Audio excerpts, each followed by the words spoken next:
Babe, I am so excited to share this episode with the world. Me too. So today, everybody, just a little background here. A few episodes ago, we talked about a couple movies. Steel Magnolias was one of them. But the other one was No Retreat, No Surrender. And how was that movie, babe?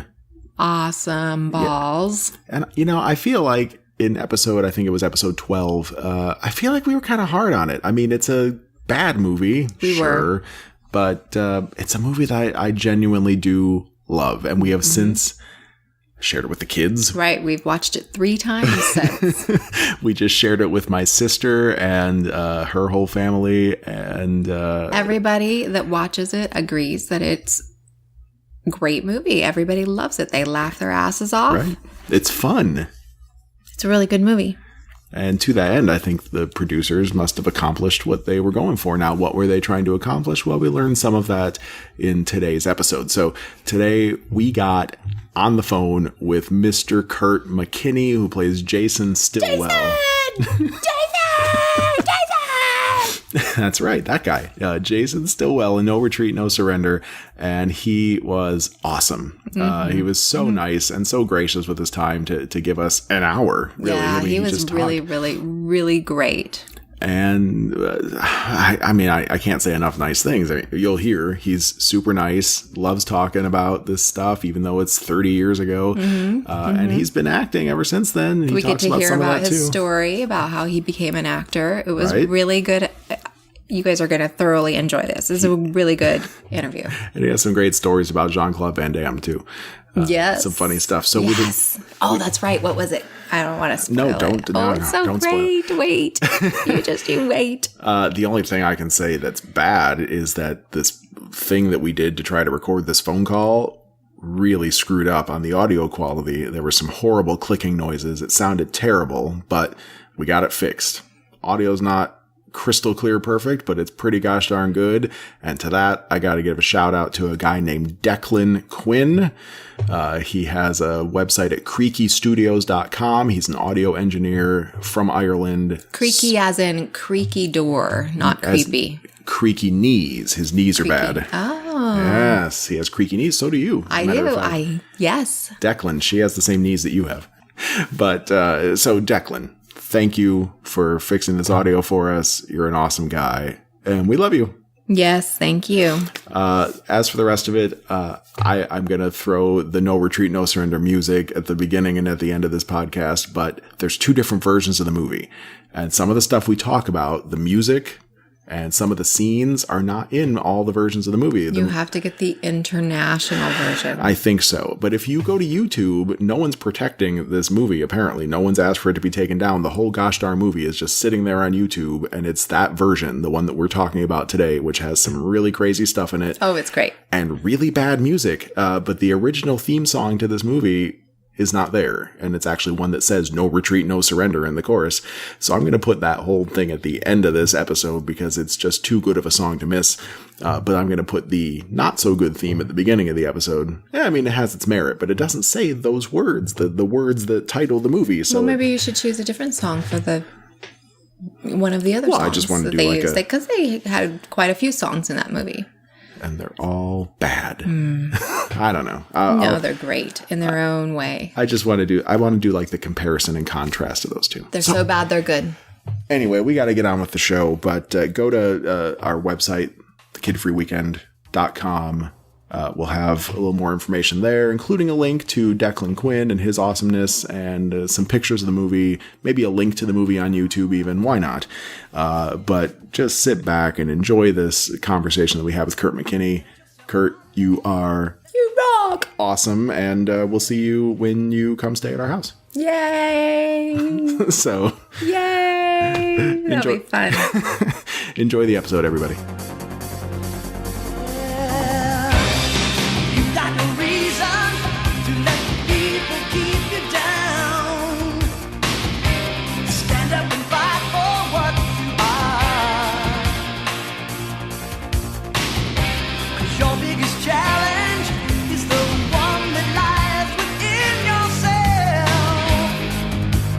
Know what you're fighting for.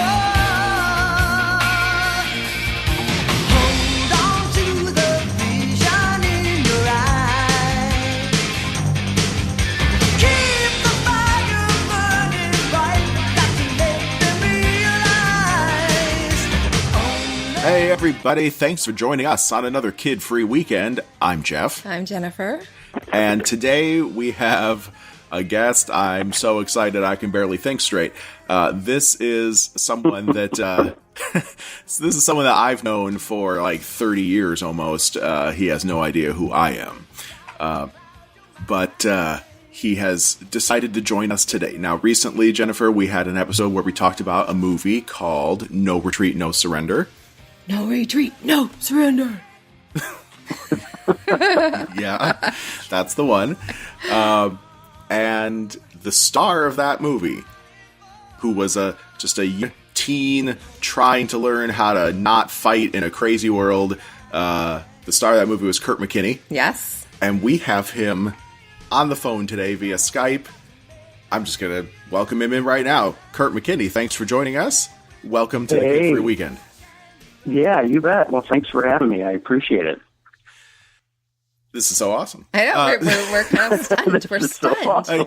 Listen, Kurt, we've had a few You didn't think when you were watching No Retreat, No Surrender that you were just going to call me up and talk to me a few weeks later or something? Yeah. Come on. I did know how that works. I did not think that. No, that's pretty awesome. I mean, we've had a few different guests on the show, but you're our most famous guest. So really, wow, very exciting. Very exciting. All right, cool. Well, and usually it's mostly nerds that are being our guests, or something is very kind of nerd-like. I guess you kind of are a nerd in your own right. Absolutely. Aren't we all kind of nerds in our own way? Yes, yes. That's the fun, quirky, interesting parts about us, our nerdy parts. I like that. That's a good way to describe it. Yeah, I agree.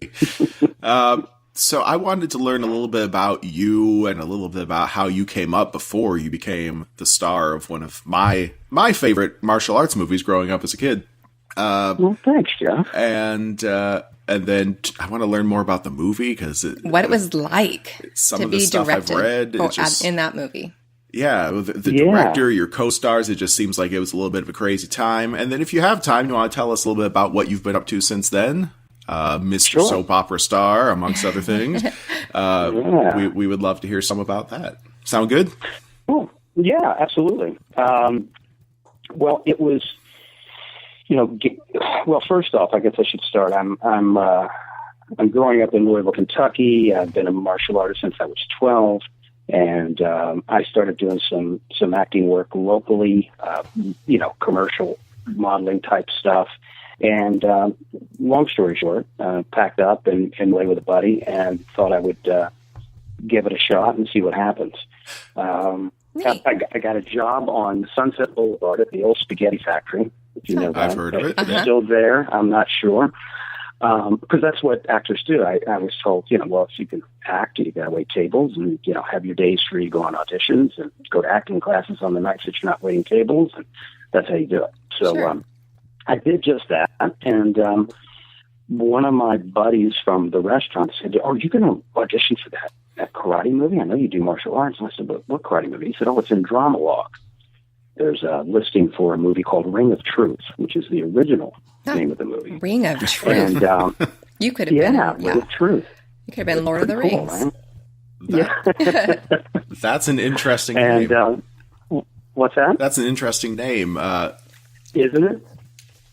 Doesn't it fit when you think about it? Ring of Truth? Well, there was a show in the late 80s, early 90s on PBS. A very old man who taught us science, and it was called Ring of Truth. So in my head... Well, that's probably what got changed. I guess so. They probably found out there was already a Ring of Truth out there somewhere. So, but anyway, he said, you're going to audition for that. And I hadn't even noticed. I picked up Drama Log, saw it in there, and submitted, my picture and resume, which was protocol, and didn't hear anything. So I saw it come up, weeks later in Drama Log again as an open casting call. And really kind of thought, well, they saw my picture and resume. They're not interested, so they like me. So forget it. And I'm sitting by my pool. And, I'm living the LA life now, waiting tables and laying by my pool. And I'm thinking, what the hell? Why don't I just go this thing and see what happens? I get there. It's almost over because I kind of forgot about it. And the security guard at the gate over at Raleigh Studios off of Sunset, really right down the street from where I was working, said, "Oh, I think it's over. I think my understanding is they've cast everything." I said, "Oh, really?" And he's like, "Yeah." He said, "I think they're still looking for the lead character." I said, "Okay, I'll audition for the lead now. What the hell?" And he goes, "Really? I mean, the guy's supposed to be like 17 years old. I mean, here's the security guard is quizzing to see if I'm qualified, if I'm right for the Who do you think you are?" Yeah. And I said, "Well, 17, yeah, I'm just about there." I was 22 at the time. Yeah, but I looked like I was 14 in the movie, right? I mean, Yes, you looked very young. Yeah. Well, that's so, perfect. But here's this guy thinking I'm not young enough. all of the Brat Packers, right? I mean, they were into their 30s and they were still playing high school characters. I mean, why not? Absolutely. It was actually really what they were looking for. They're looking for people in their early 20s to play, 17, 18-year-old, kids. So I get in there. Long story short, I got the part. They pretty much at the end of the audition, they put you through a series of, they tested my martial arts skills. They had to do some cold readings with some of the other people, some of the, like the director and the writer. Keith Strandberg was involved in the casting process. And, at the end of the 2 or 3 hour period, they said, "Okay, we want you to play the lead role." So I was kind of like, awesome. I was driving home down Sunset Boulevard at, 6 o'clock at night or whatever. And, back then, no cell phone. This is 1984, actually. I got this in 1984, the end of 84. We started shooting into 85, but then it wasn't released until 1986. So that was, you wanted to tell somebody, but all I could do is drive the 30 minutes home to get back to that place to call my mom and dad, tell them I got a movie. That's awesome. My dad said, "Well, the police department, because before I left Louisville, Kentucky, I signed up for the Louisville Police Department, just as a possibility, something I might do." Yeah, and my dad said, "Oh, well, the police department called your number's up for the academy. I guess you're not going with it." The tough choices. And was that true? Yeah. But I had been in LA about, I guess 5 months, 4 or 5 months when that happened. So that was pretty cool thing. That's pretty short. Well, okay. Yeah. So a little bit more about the Louisville days now, because your parents are still there. You went out to LA by yourself, right? I did. I went with a friend. With a friend, but not with any parents. No, with parents. No parents. Yeah, I was, like I said, I was 22, and a buddy of mine had mentioned that he wanted to go out there and try his hand at acting, and we had actually been working at the local agency there in Louisville, which was an offshoot of Cosmopolitan, Cosmo Casablanca is what it was called, and it was a local agency, and so I was thinking about going to New York, ironically, which is where I am now, but. He said, "Oh no, we gotta go where it's warm. We gotta go to the beaches, It's the girls, chicks, and there's things to do." Yeah. So I said, "Okay, all right." I said, Hollywood sounds pretty cool too, and so that's how I ended up. There. I just feel like if I had done that, my mom would have hopped in a car right behind me. You did it.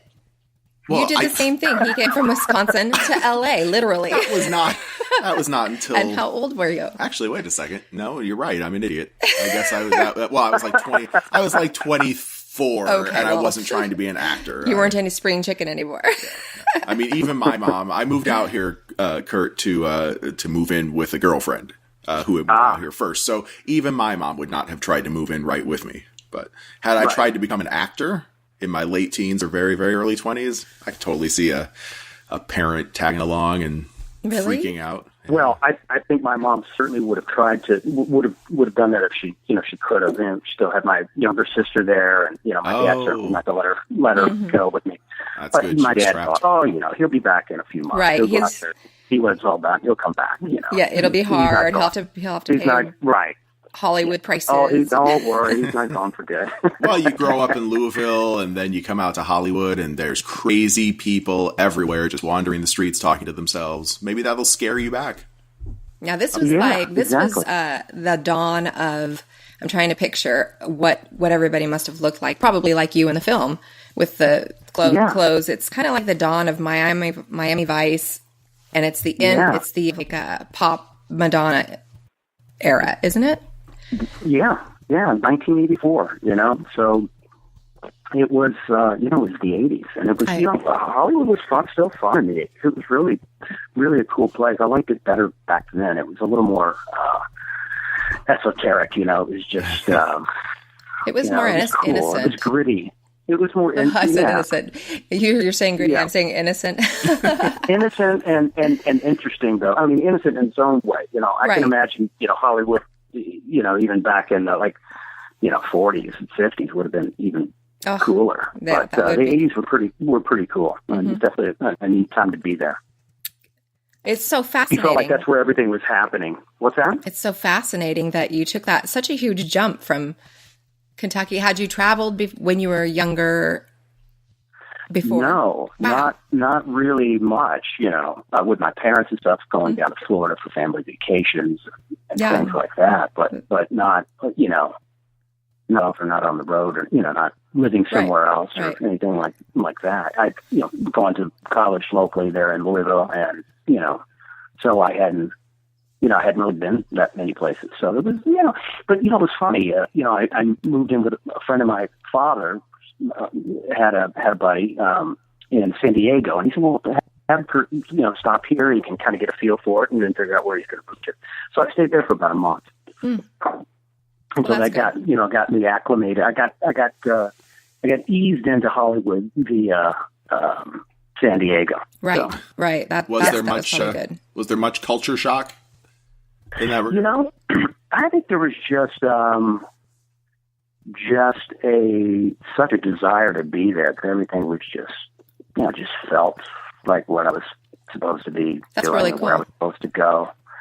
Yeah, you usually hear of stories that people come out to Hollywood. It's awful. It's a nightmare because they can't pay the rent or something happens to them, and and that's really cool that you did something and it turned out the way you had hoped.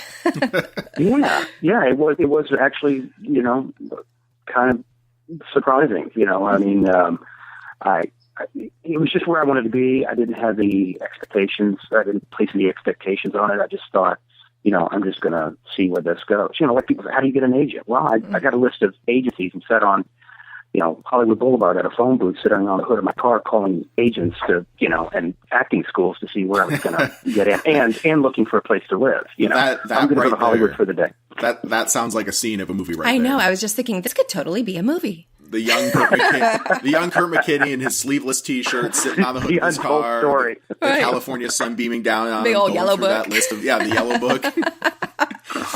Instead of today, where we just sit in a dark room with our phones looking things up on the internet. Yeah, definitely. So when you were auditioning, you were showing them the martial arts, and now I get all my information from the internet. I know some of the stuff I've read is probably wrong, but we'll sort of sort it out. So this said that you were a kickboxing champion in Kentucky. Well, I think everyone in martial arts was a kickboxing champion. I think that's a little exaggeration. I don't know how that made it in there. I did have what was considered a pro PKA boxing bout because it was, sanctioned as such. It was basically an exhibition bout with someone that I actually knew, a friend of mine, and it was at a little bar-like place, I think it was in New Albany, Indiana. And it was there were several cards up that night, several fights, and I was, one of them, and, I won by decision, that sort of thing. So, all right, so I'm a kickboxing champion. Well, I think John Claude's resume said the same thing, and my understanding is he wasn't either. Oh, really? Maybe a fighter or whatever. Interesting. Oh, yeah, because I had him on the list. Oh, no. I figured both of you are basically the same. No, you're better because you were the star of the movie. You did beat him in a fight. Right. I saw it. That's true. That's very true. Yeah, I was going to ask you if you knew that he was going to be in this film at all when you were auditioning. Well, he was no one as I was no one. I mean, really? Neither one of us had done anything. There's really no one in a film that was recognizable, except for, I guess, in some circles, there was Taishang Kim, who had been in the movies. The Bruce Lee? Game of Death. I think Game of Death. He was in. Yeah. Yes, he was. Who played Bruce Lee. Mm-hmm. So, and that was pretty cool. I found that out there. Oh, wow, that's cool. But Jean-Claude, he was just some guy who was going to play the bad guy, and we had to push his Volkswagen every night after we finished shooting scenes because it wouldn't start. Oh, that's so funny. Oh, that's cute. Can you give me a push? Can you push my car? Can you help me? Sure, Jean-Claude. I'll give you a hand. Is that what you called him, Jean-Claude? Is that what people call him? I have no idea. Would you call him John or Claude or JC? Yeah, Jean-Claude. JCVD. Yeah, French guys, you call them like Jean-Claude, Jean-Michel, whatever. So, sexy. Jean-Claude. The last time I saw him, at one point he tapped me on the shoulder. So I think like at the House of Blues in LA. Something called Kurt. It is me, Jean-Claude. It's adorable. That's so cute. Yeah, he was very funny. Neat. We were funny since we're on that funny story. Jean-Claude and I were set to do. I'm skipping way ahead, but what the hell? Okay. Jean-Claude and I set to do No Retreat, No Surrender Part 2, and you were. Oh, that's totally on my list of questions. Go ahead. It is? Yes, okay. Please. I want to hear. And we're supposed to go, to Thailand, And so I'm freshly married. This is like 1986 now, I think. Yeah, shortly after the movie's release, and we're supposed to go to Thailand. And I'm asking the film company to call my agent, just go through my agent now. And I had done some other things since then. Give Me a Break and Alf and Highway to Heaven, other, TV shows and stuff. And so I'm saying, just go through my agent and let's do everything the right way. And by the way, do I need to get shots? And, and the movie keeps getting postponed. They say, oh, no, you don't need shots. It's going to be fine where we are. And, we can't do it now because it's monsoon season. So it gets pushed again. And then, we can't do it now. Cynthia Rothrock is in a movie and she's supposed to be finished now, but she's not. And it's a movie for the Hong Kong Mafia, so you don't push them around. You got to wait till she's finished. And Hong Kong Mafia, Yes. So I'm calling. I call Jean-Claude and I say, Jean-Claude, what's going on with seasonal films? And he goes, Kurt, who told you to call me? I go, what do you mean? He goes, Kurt, who told you to call me? I go, Jean-Claude, nobody fucking told me to call you. I'm calling you because I'm concerned about seasonal films. Cynthia Rothrock, we have to wait for her. She's in a Mafia movie, and it's monsoon season. I asked her if I could take my wife, and they said no, she's blonde. I said, what's going on? He said, Kurt, I tell you right now, I know going. I go, what do you mean? He said, Kurt, listen to me, I know going. You're filming on Cambodian border. You know what is Cambodian border? There's pirates in the jungle. You know what is pirates? They come, they steal our passports, they steal our equipment. The police, they come, they don't know who we are, they throw us in the jail, they fuck us in our butts. I know going. And I'm all at the end of the line. I'm going, what? Kurt, I know going. Oh my God, that's great. So needless to say, things just didn't work out for either one of us, and we didn't go do it. Jeez. Yeah, that's my son Jean-Claude story. He's a very funny guy. Wow. I like him now. I didn't like him before. Now I like him. Yeah, you like him, man? You like him. I didn't like him because he seems like such a jerk. In the movie. In the movies, right. That's what people get. That's where they get their perception. If you never see him as any other character. I guess he's a good actor then. I've never seen him play a character as a...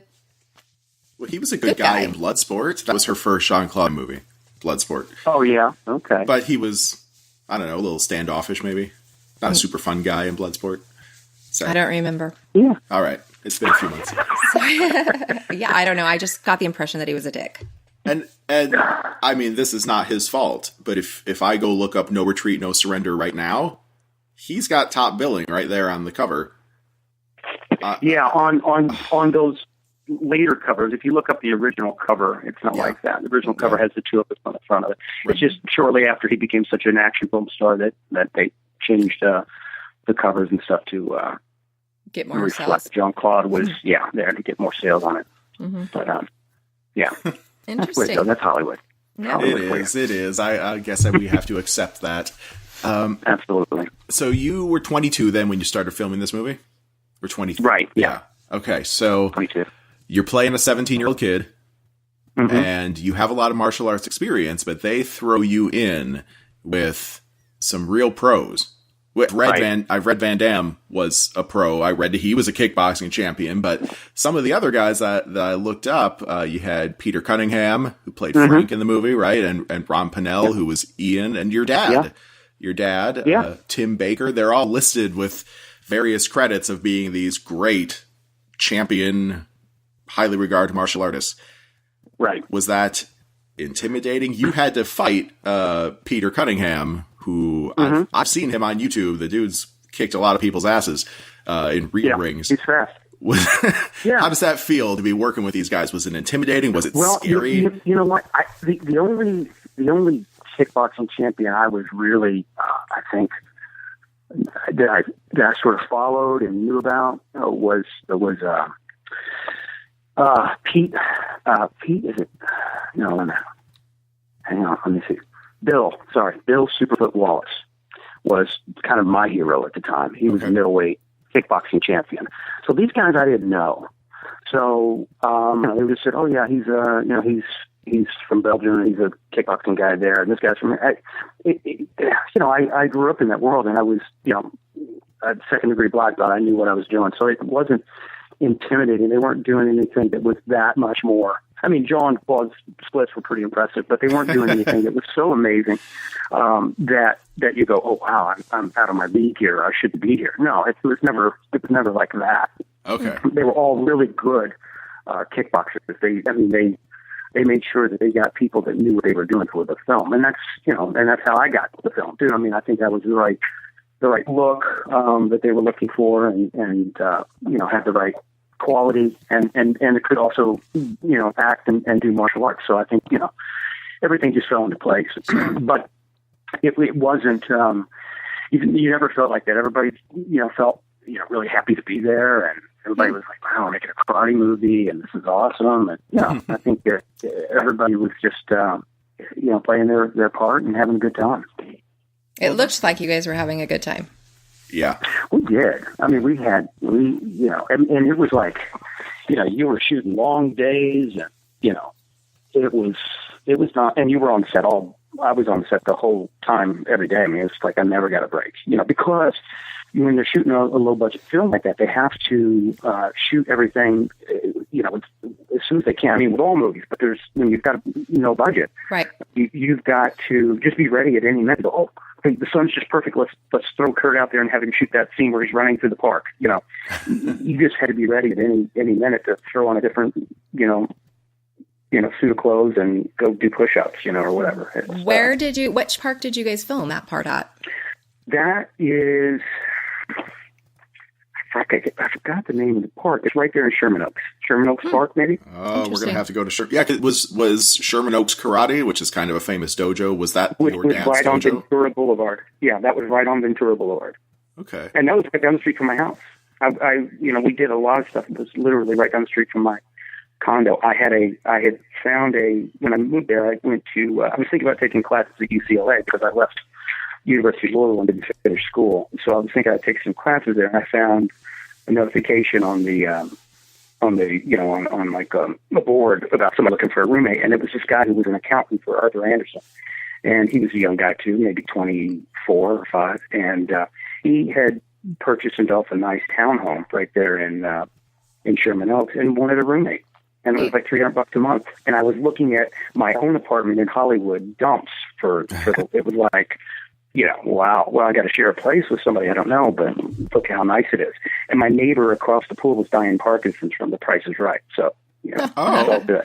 Nice. Wow. That must be nice when you're a young 22-year-old. Mm-hmm. One of Bob's beauties. That's what they were called, right? Weren't they called Bob's Beauties? You're really dating yourself, Jeff. I used to watch a lot of TV when I was a kid. He did. He's 10 a.m. every day. Price is Right. Bob Barker. Oh, I met him backstage at the Emmys one year. Very nice guy. Super and nice a martial guy. artist. Quite the martial artist, I've heard, yeah. Really? Yeah. No, he didn't mention that. When he kicks Adam Sandler's ass in Happy Gilmore, I hear that's the real deal. That's the real deal. He wanted to show off his goods. I mean, not that he really kicked Adam Sandler's ass, exactly but just right. He wanted to show his he wanted to show what he could skills. do. Yeah. Oh, yeah, that's nice. But I guess back then he wasn't showing off. All right, so you found yourself. Everyone's really nice. Everyone's really excited to be doing the movie. But I do have a question about. So you got Van Damme, almost fresh off the boat from Brussels. According to his resume, like his only prior work, he was in some movie in Monaco. And his credit was and I didn't make this up. The credit on Internet Movie Database is gay martial artist. Yeah. And then you were working with Taejong Kim, who played the ghost of Bruce Lee. Now, from what I've read, again, on the internet, neither of these guys spoke a lot of English, if any, in the case of Taejong Kim. Jean-Claude spoke English fine. He did. Just the way I imitated him is exactly the way he sounded. So he was fluent. So he spoke English fine. He had a good accent going, but he was fine. Strong accent, but he was fine. Taejong Kim, yes, he did not speak English at all. So when we did scenes together, basically they pulled me aside and said, "Okay, he's going to say this." And at the end of that, this is what he said right here. Okay. Be the cup, be full, be half full. Not empty. Whatever. And then this is what you say. And so I just had to, know basically what he was saying. Listen to him, really listen, so that I could respond as though he were speaking English to me, and react and play the circumstances appropriately. So we were wondering why it looked as though. I love the effect that it gave, because it looks as though he is the only one talking or speaking as if he's in a karate movie, and like that's all. It was a neat effect, but also a little. I mean, it was a little confusing. Like we're in a movie where everyone's speaking English, but he looks like he's from a badly dubbed, martial arts movie. It was kind of cool from the 70s. When you look back on it, the things that it's like, the things that don't work or weren't right about it actually make it. That's what makes it great, right? A cult film today is that it had all these quirky things about it. It's just. That stuff lends itself to making a movie. It's like when Spielberg made Jaws, and everything that could go wrong did go wrong, and that's what made the movie so great. So sometimes you have to just let things happen, and roll with it. Hopefully the outcome, roll with it. Hopefully the outcome is good. I see a new tagline coming for the next re-release on Blu-ray. Like just get Van Damme's face, like looking all crazy-eyed and growling, and then just say the Jaws of martial arts movies.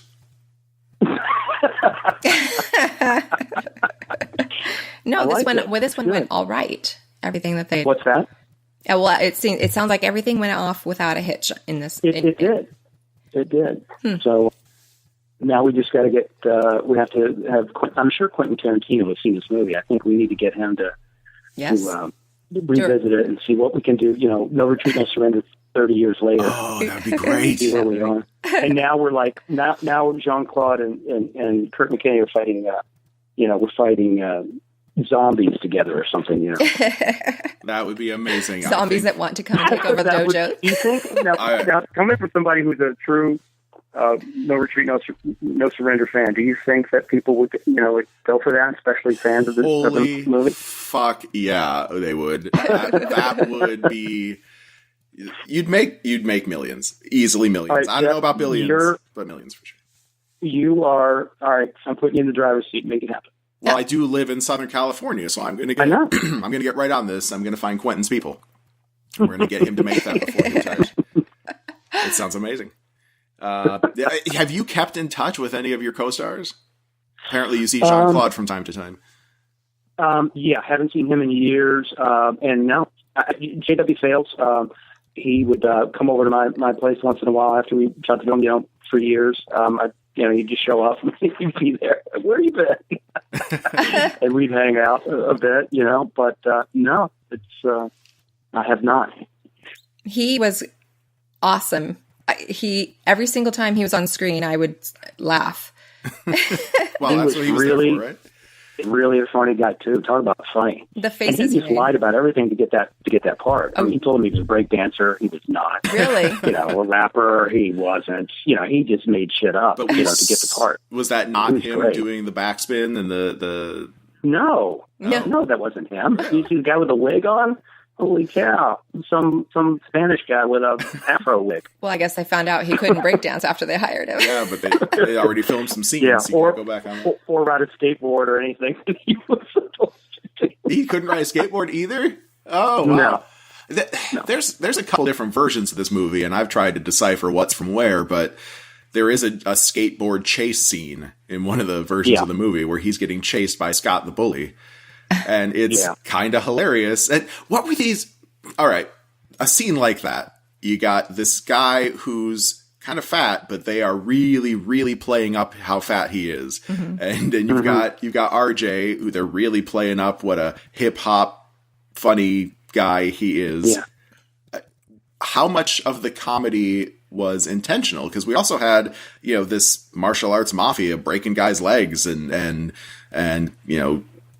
just being evil. So, but then the side plots were they intentionally over the top funny? What do you know? What they were going I think for? So. I think this is Hong Kong humor. This was their.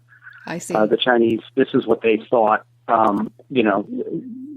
This movie was about. These funny, quirky characters. This is America. The black guy break dances, and the guy's the bully, and the Russian is the killer, and the brat from Sherman Oaks Karate is the hero. Well, it just cracks me up that they think that, or anyone thought that a great plot would be that there's some kind of mafia that takes over dojos and. I know. Isn't that great? We could make a whole separate movie just figuring out what those guys are all about. Because we never really find out. Right, where are they from? And who is this? Because we never saw, the big mafia guy, right? That was sending them to kick the guys' butts. We saw the old guy who was ours at the end of the movie, but I don't know if he was the real head of the mafia or if he was just like another concierge or something. They never make any of that clear. We just know that they want those dojos. Yeah, they want to have all of the dojos in the Seattle area. In Seattle, right? It's so strange. and Los Angeles. They started there. And Los Angeles, right? Yeah, and it's funny how they diss each other. Oh, that's Seattle karate, or that's LA karate. Right. Is the karate world like that? Did anyone ever try to pick a fight with you because of your Kentucky karate? No, they didn't. I never experienced that. I mean, maybe that existed out there. I did not. I did not run across that world. Thankfully. Mm-hmm. Yeah. Well, I'm glad because it looks rough. Yeah. Yeah. Yeah. A lot of ass kicking. Yeah, but no, there's certainly. I think there was certainly that to a degree. There's that competition from one dojo to the next to have the going to these tournaments to win all of the medals or to win all of the trophies.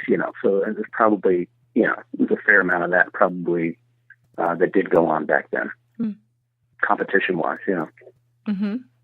Well, minus the mafia. Right. Well, mafia and Bloodsport, too, except then it was the Chinese mafia, basically, that was running the Kumite. Right. Yeah, that was... Yeah. So apparently there's a lot of that going on. Yes, there must be. You got to be pulling it from some of true, right? Subculture of karate mafia guys.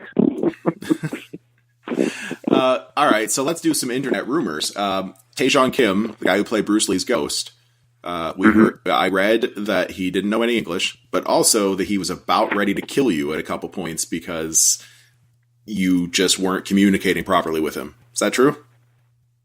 No, not that I know of. Okay. There was nothing like that at all. He, I guess if he was, I would have never known it, right? Right. How would you know? Yeah. So I thought maybe he made a move and someone had to hold him back and be like, no, please. Oh my gosh. No? Yeah, no, nothing like that. No, he was very quiet. It was just really no communication between us whatsoever other than what we could communicate with, by looking at each other and trying to express what the communication was to be. Mm-hmm. It was really all about the scenes. And we didn't really work on together. I mean, I think we shot all the Bruce Lee stuff in a few days in an abandoned house in Alhambra. Wow. Now, you had to go to Seattle to at least film a couple scenes, right? We went to Seattle. At the very end, I went to Seattle for a week to shoot the establishing shots. Everything else was in San Pedro, the house was in San Pedro, California. My house, the family house. And then the abandoned house with Bruce Lee was in Alhambra. Mm-hmm. And then a lot of the outside stuff was the Sherman Oaks Park. And then, of course, the brig down in Venice. The fight scene when I go to rescue Dad. Oh, that was a good one. I like that one. Then Dad loves you and realizes that you've done the right thing. Yeah. Dad, sometimes you just have to fight. Now, back in the beginning, before Dad gets his leg broken, you walk up to the other guy in the dojo and you're sparring, and then you totally kick that guy's ass. I'm like, what the hell? What? Why did he just do that? Well, if you noticed, he was like the poor guy was like a white belt. It was like his first day there. So through that, yeah, he was just paying his dues. But yeah, it was kind of funny. It's like, okay, just do your best imitation of Bruce Lee on this kid, and take him out. So I do that, and of course, it is like the first part of the movie. I'm like, is he a bully? Yeah. No, he's just living. He's living in his own little nerdy karate dream world. He was overcome. He wants to be Bruce Lee. He was overcome with the power of Bruce Lee's spirit. Maybe. Bruce Lee was already trying to infiltrate his mind, his soul. So, it was a lovely imitation. Yeah, thank you. Oh, it was great. Was that your first experience? Not what you did in that scene, but your character in the movie was obsessed with Bruce Lee and with Jeet Kune Do. According to the internet, you study Jeet Kune Do to this day. Was that where it all got started? Yeah, no, I don't study Jeet Kune Do. I learned whatever Jeet Kune Do. Whatever Jeet Kune Do moves I learned in that movie. I think I'm going to have to do some Wikipedia editing because this is crazy. He doesn't even know like the internet says. Well, yeah. Oh, and I read you teach it to your son.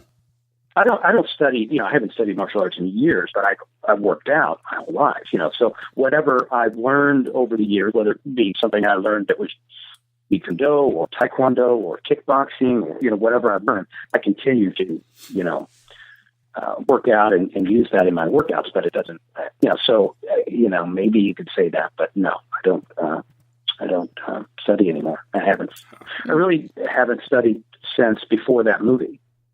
Mm-hmm. I didn't actually go to a gym or to a dojo where I trained. It's all been on my own training since I was about 21. Wow. Yeah. Okay. Yeah. I mean, once you learn it, unless you want to compete or unless you want to receive a black belt in a different style, I mean, these are all things that you can train with your friends. I've taught it over the years. I've been a private coach for people, and I've gotten together with friends to train, but it's not not in the dojo setting per se. Babe, he does private coaching. Oh yeah, we need to move to New York now. Can we move to New York? No, that would be so awesome. I'm a lifelong martial arts fan and have studied here and there as time and money allow, but nowhere near as much as I've ever wanted to. Yeah.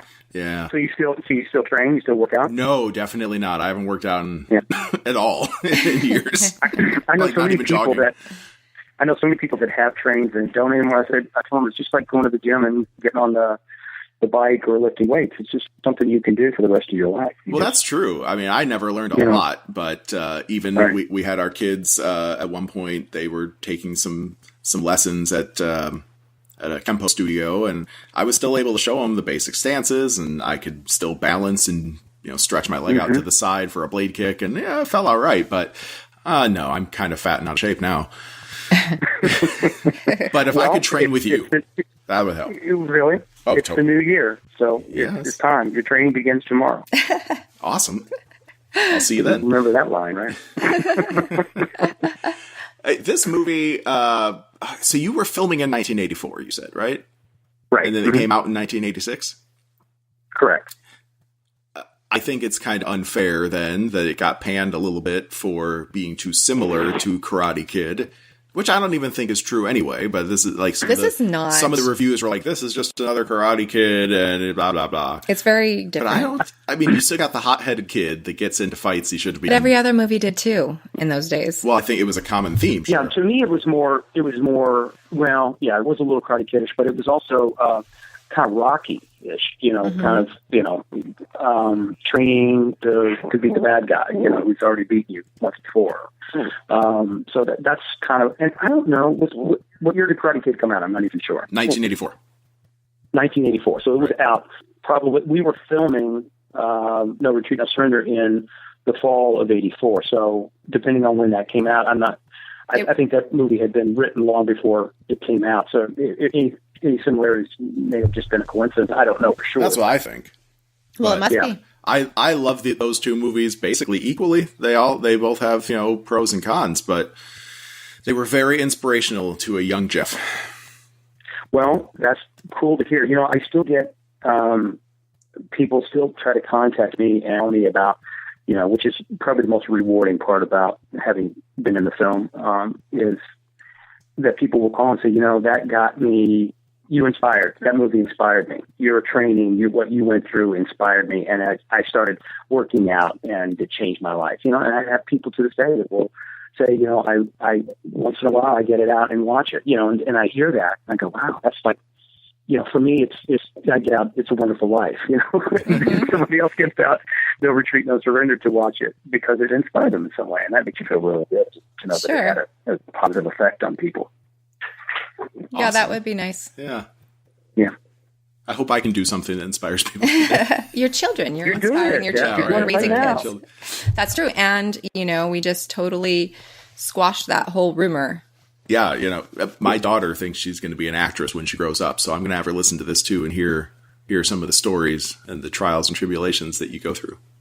Although his stories were great. Maybe your story isn't good enough. No, everything worked. You just came to LA and you were like, "Hey, I'm in a movie," and then maybe I shouldn't. I did, but I may have skipped the part where I was studying in Louisville. I had an acting class that I was going through. I was actively working on it, and then of course the 5 months that I had been in LA, I was going to acting classes at least a week and working on reading plays. I had a really great coach, and he had us reading plays, not just doing silly little scenes. He had us reading Chekhov and Shakespeare and stuff like that, and working on scenes with your scene partner. So it's pretty much every day that I was acting with my scene partners, and then putting it up for the class, once a week or whatever, But we were always doing something. So you definitely have to. It's not enough just to say that's what I want to do. I mean, that's the first part of it. But then the next is just to really train, like you do anything else, and study and work at your craft. Makes sense. So tell your daughter that. I will. Well, that's the problem. Well, we haven't said anything too objectionable here anyway, so she'll listen to this, and I bet she'll get a lot out of it. You can edit and take all the bad words out, beep them out. Yeah, you have to take out the Have we said any bad words yet? Yes. She's heard. We've said a few. She's heard it before. She's almost 13. She's heard it. Yeah. Okay. So all that working out and all the martial arts you did coming up, and then you had your audition, you had to do some kind of crazy stuff in this movie, though. Not a ton, but there were a few things where I was watching it going, do they have stuntmen? Because there was a few dangerous things. The main one, all the training stuff you did with Sensei Lee, or it's not Sensei, Lidega. Lidega, yeah. Lidega. Some of it looked fun, but some of it looked really awful. I mean, we saw you working out and pulling on the big springs from the wall and showing off your pecs. But we also saw you sticking your foot in a noose. Oh my gosh. There was nowhere for a stunt man to go. That was you, and it looked like you could have broken your ankle at any moment.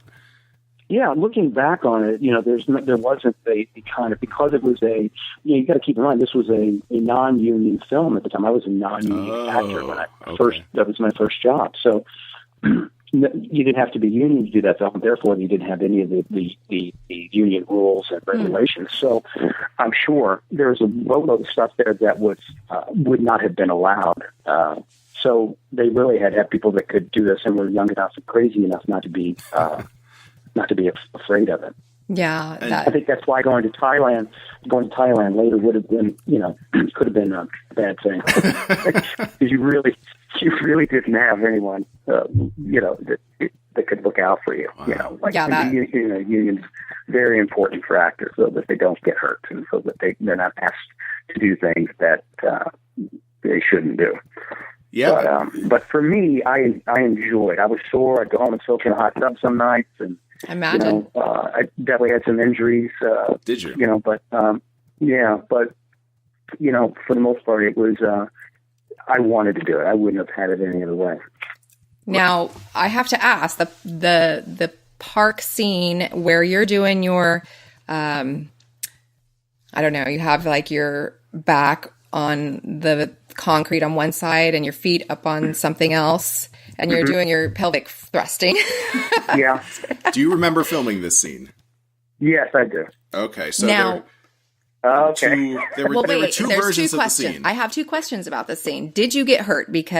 And was it intentional that RJ ran up and jumped on I was like, I can't believe that he didn't break his back or your neck or your ankles or anything. Was that intentional? Yeah, isn't that terrible?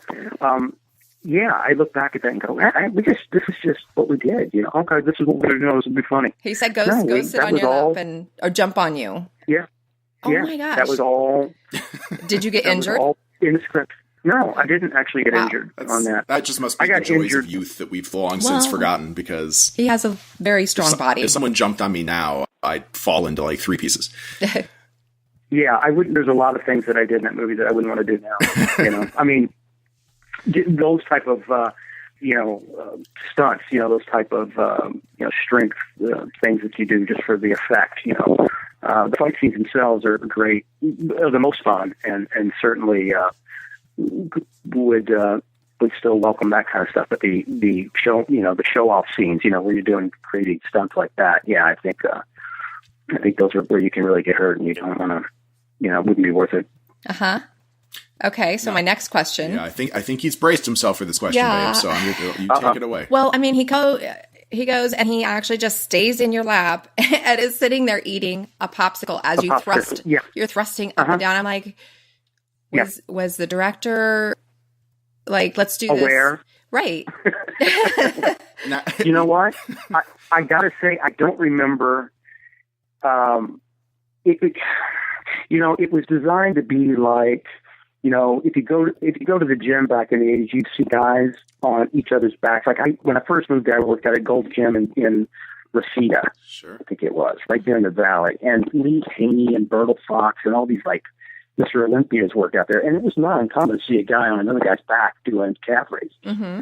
So I think the whole idea was that this is he's doing weight with someone on him, so you see that he's really developing his strength. Mm-hmm. And then RJ's this goofy, funny, comic relief part of the movie. So let's have him like eating a popsicle, and I don't think anybody really realized what people would think of that scene later. Now, I don't think that's in the original version of the film, right? I don't think it's in the American version of the film. I think it's in the international version of the film. But when I first, I don't think I saw that scene on HBO when I was a kid. But I did see it when I was a grown-up, and my jaw dropped, and everybody, like, for instance, Jennifer, when she saw it, her jaw dropped, and we're like, why couldn't it have been Kelly? You had a girlfriend in the movie. Yeah. If you're going to have someone sit on your penis, why not the girl instead of the boy? The girl eating a popsicle. Instead of the boy hungrily eating a popsicle. It was crazy. Yeah. I don't think that they thought that it was anything other than funny at the time. I don't know that anybody ever said, Now, that was recently in that scene was listed along with Sylvester Stallone and Carl Weathers when they're running down the beach and hugging in Rocky 3, and Tom Cruise and Anthony Edwards in Top Gun when they're playing volleyball together.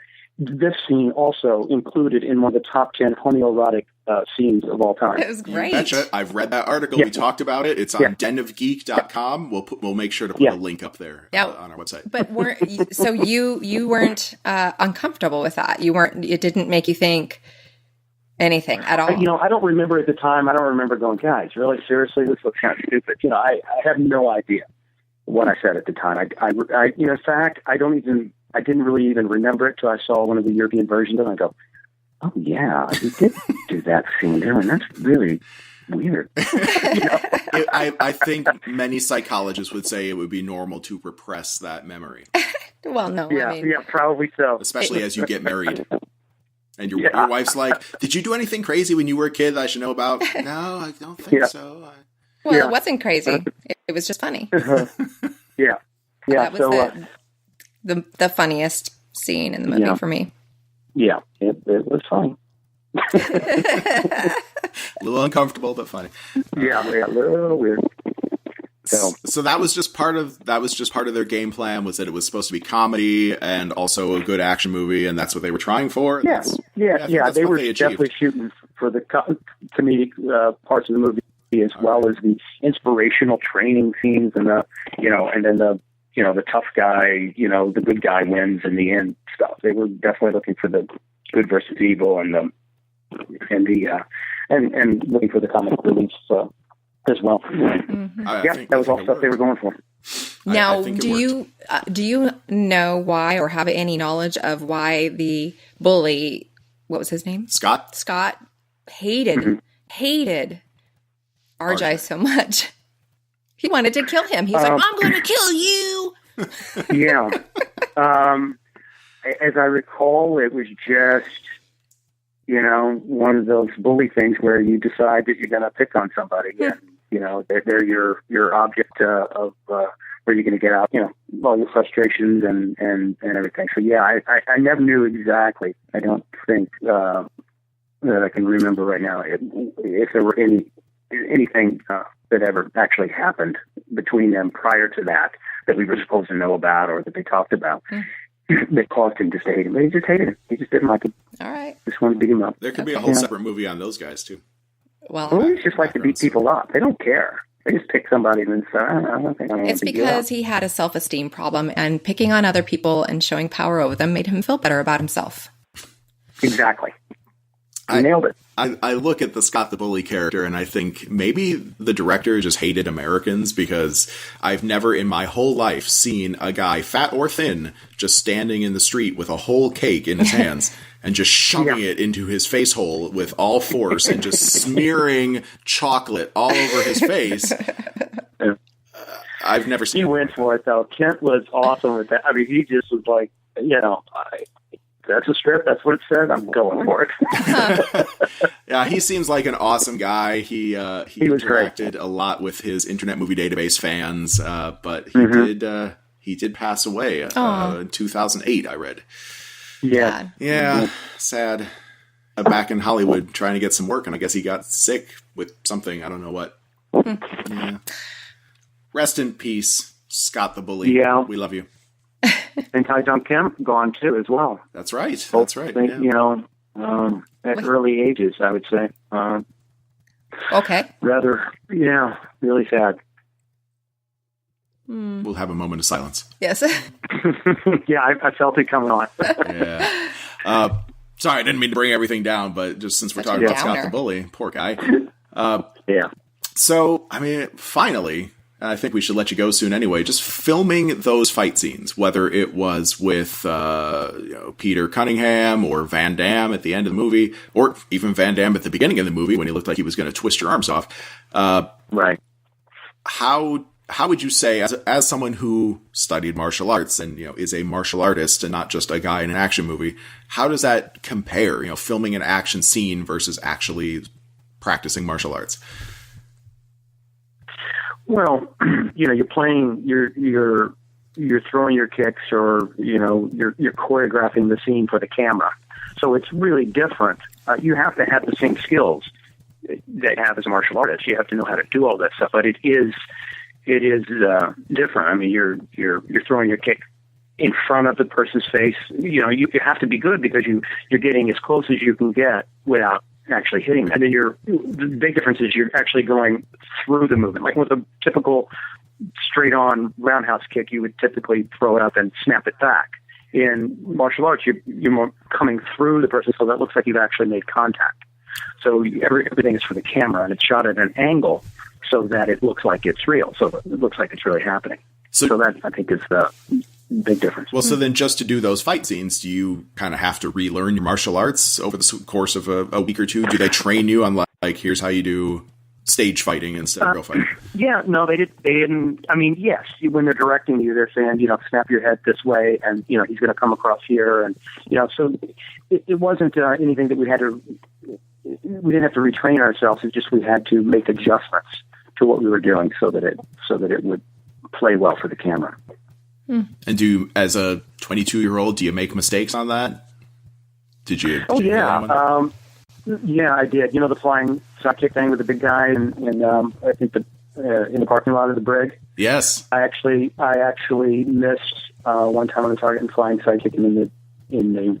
I pulled back. I realized as I released that I was off my target. Like I hit him in the face a little bit. But I pulled back quickly, so it wasn't major contact. But I missed it. He was padded in his chest, and that's where I was supposed to hit him. And I got a little overzealous and jumped a little too high, and wow, would have hit him pretty hard in the face. So I pulled back, but I did hit him. I did make contact with his face. How did he react to that? Great, nicest guy. Just no, don't worry about it. Whatever, he's a monster. Like everybody else. Oh, sorry. Well, I just said he was just a big guy. I think he was. It would have been hard to hurt. Oh, okay. And like everybody else, he's probably just really excited to be there. You guys are filming a movie.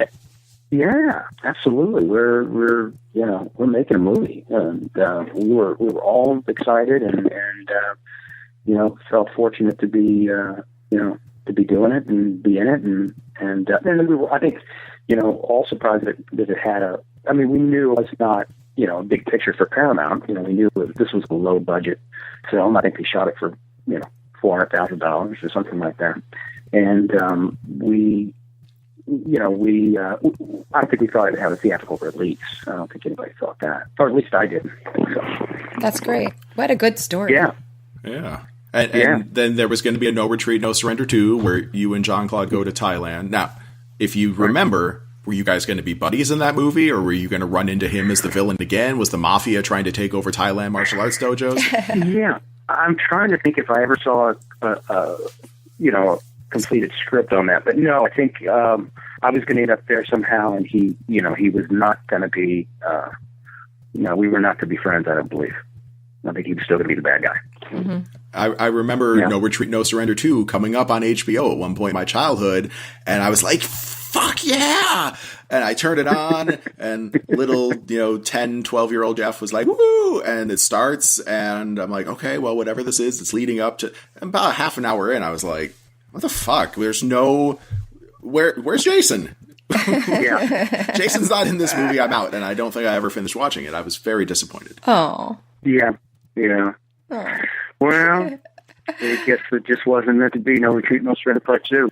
No. But a funny story. For me, anyway. About you and Van Damme. What's that? With Van Damme calling you or you calling him, and the panic of going to Thailand, that is fascinating. That's not something I read. He just, he was just not... he was not feeling it either. I was feeling like, well, this is going to be, because again, we knew that we were asked to do some risky things or some dangerous things in No Retreat, No Surrender Part 1. We're thinking, well, we get over to Thailand. Sure. What are they going to ask us to do? And my concern was, when they say you can't take your wife because she's got blonde hair and blue eyes. Yeah, that's so scary. Yeah, well, so my wife's going to be kidnapped while I'm there. And, what are we going to be using real guns? And we're filming in the jungle for 3 months. It's supposed to be a 3-month shoot in the jungle. Wow. Crazy. So I'm thinking, okay, well, don't I need shots for something? Don't I need to go, get a physical before I go and talk about, what, oh no, you'll be fine. That kind of stuff that I think concerned us both. Does the Thailand may not have been jungle, anything. Does the Thailand jungle have like a 4 seasons that you can stay in while you're there? Not back in 1980s. Yeah, I know. I think too. That was the other thing. Is I think we were going to be. It was for those portions of.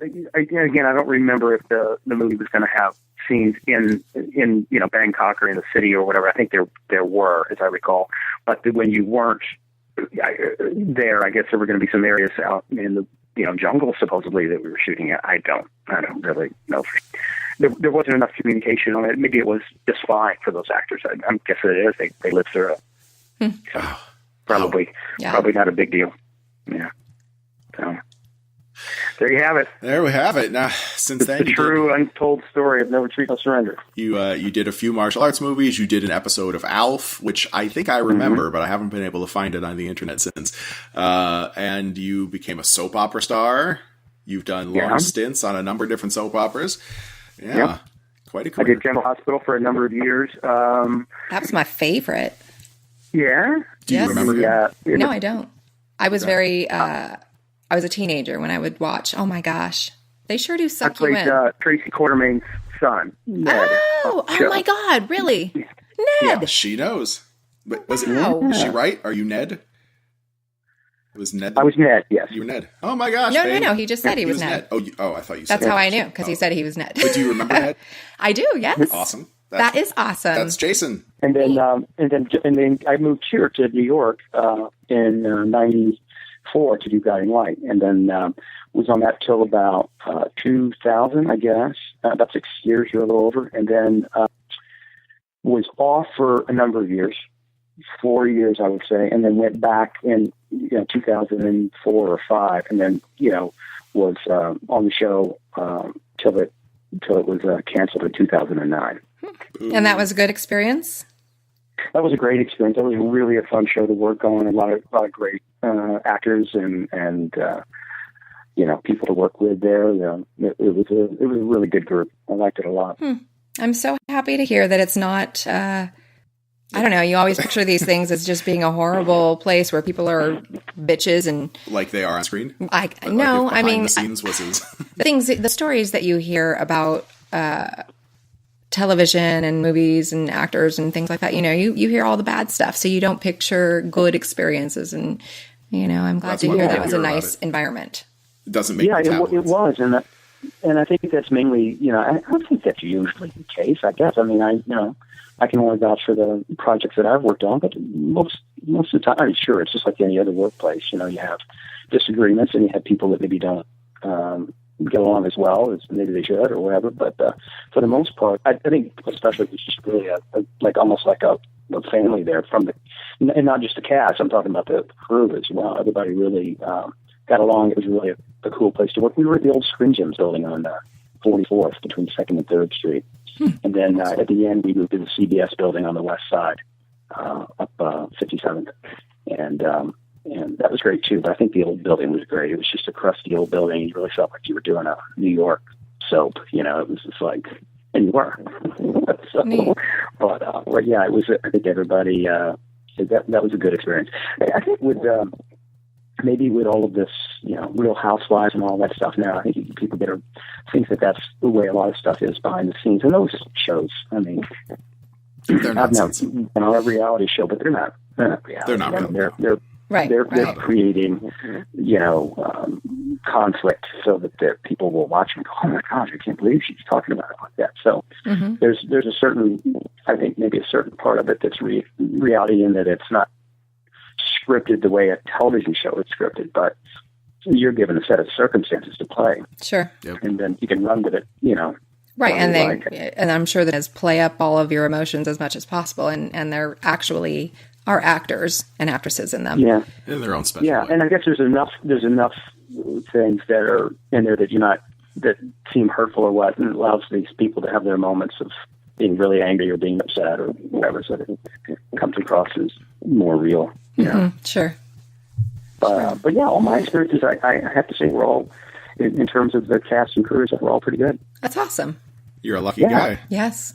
Yeah, I am. Or maybe that's the normal. Is that the normal? Do you think? I tell you, just a couple of years ago, I shot an episode of Blue Bloods, and I got to say, what a great group of people that was there, and really felt like a good place. Also, so. We'll have to check that out. Yeah, we'll find it. We'll watch. Mm-hmm. We'll watch the Kurt McKinney episodes. Yes, please do. Well, gosh, this has been amazing. Amazing.